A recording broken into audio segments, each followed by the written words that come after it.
Back guys. तो कैसे हैं आप लोग? मैं हूं अभय एंड आज से हम न्यू सीरीज स्टार्ट कर रहे हैं जिसका नाम है the ultimate metals in the universe and this is going to be the part 1 of this series. So let's start. आज हम बात करने वाले हैं इरिडियम की। तो सबसे पहले मैं बेसिक इन्फॉर्मेशन से शुरू करूँगा।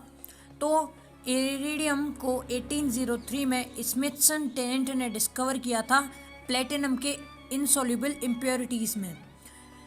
इरिडियम का कलर वैसे तो वाइट होता है बट कई बार सिल्वरी वाइट कलर का ये हमें मिलता है। इसकी डेंसिटी 22.56 ग्राम पर सेंटीमीटर क्यूब होती है एंड ये सेकंड डेंसेस्ट मेटल है ऑस्मियम के बाद। ऐसा एक्सरे क्रिस्टलोग्राफी से पता चलता है, बट रूम टेम्परेचर और स्टैंडर्ड एटमॉस्फेरिक प्रेशर पे इरिडियम की डेंसिटी 22.65 ग्राम पर सेंटीमीटर क्यूब कैलकुलेट की गई है, जो कि 0.04 ग्राम पर सेंटीमीटर क्यूब हाई है ऑस्मियम से। ये हाई रूम टेम्परेचर पे है, लेकिन एक्सरे क्रिस्टलोग्राफी की जो वैल्यू है उसे ज़्यादा एक्यूरेट माना जाता है, इसीलिए इरिडियम को सेकंड डेंसेस्ट मेटल कंसिडर किया गया है।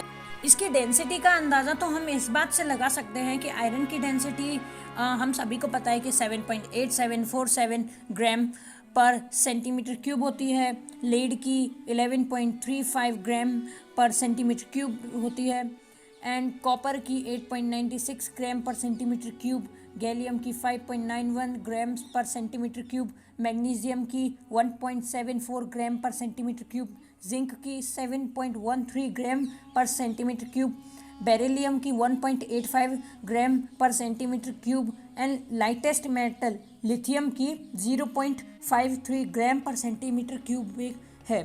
तो वैसे इसकी डेंसिटी ये सेकंड डेंसेस्ट मेटल है एंड मैं आपको बता दूं कि इस पे एसिड या बेस का कोई असर नहीं पड़ता एंड इसका एटॉमिक सिंबल IR है एंड इसका एटॉमिक नंबर है 77। इसका जो मेल्टिंग पॉइंट है वो भी दूसरे मेटल्स के मुकाबले बहुत हाई है, जो कि 2000 डिग्री सेल्सियस है। इरिडियम एक शाइनी मेटल है एंड ये एयर में जल्दी ऑक्सीडाइज भी नहीं होता एंड इसे एटम बॉम्ब बनाने में भी हम यूज़ कर सकते हैं क्योंकि इरिडियम स्टेबल होता है एज कम्पेयर टू यूरेनियम। फिर बात करते हैं इरिडियम की कि ये पीरियोडिक टेबल में कहाँ होता है। तो इरिडियम एक ट्रांजिशन मेटल है जो कि पीरियोडिक टेबल के मिडिल में रोडियम के नीचे होता है। अगर हम एक बार सभी एलिमेंट्स की एबंडेंस देखें अर्थ के क्रस्ट में, उनकी क्वांटिटी देखें अर्थ के क्रस्ट में, तो इरिडियम मोस्टली सबसे लास्ट में ही पाया जाता है। तो इरिडियम गोल्ड से 40 टाइम्स कम पाया जाता है। ये अभी तक अप्रॉक्सीमेशन है, ये कुछ कंफर्म नहीं है कि 40 टाइम्स कम पाया जाए। ऐसा भी हो सकता है कि इरिडियम अर्थ के कोर में या फिर मेंटल में बहुत ज़्यादा हो, बट मोल्टन फॉर्म में। तो इरिडियम जो है अर्थ के क्रस्ट या मैग्मा से ज़्यादा मीटियोराइट्स में पाया जाता है एंड आप सभी जानते होंगे कि डायनासोर्स का जो एंड हुआ था वो हुआ था क्रेटाशियस एंड पैलेगोन पीरियड के आसपास। तो क्रेटाशियस एंड पैलेगोन बाउंड्री जो कि 66 मिलियन ईयर्स पहले फॉर्म हुई थी, अभी इसका ये जो बाउंड्री है ये कनाडा में पाई जाती है। कनाडा में इसको ढूंढा गया है। तो उसकी जो क्ले लेयर में इरिडियम है उसकी क्वांटिटी बहुत हाई है।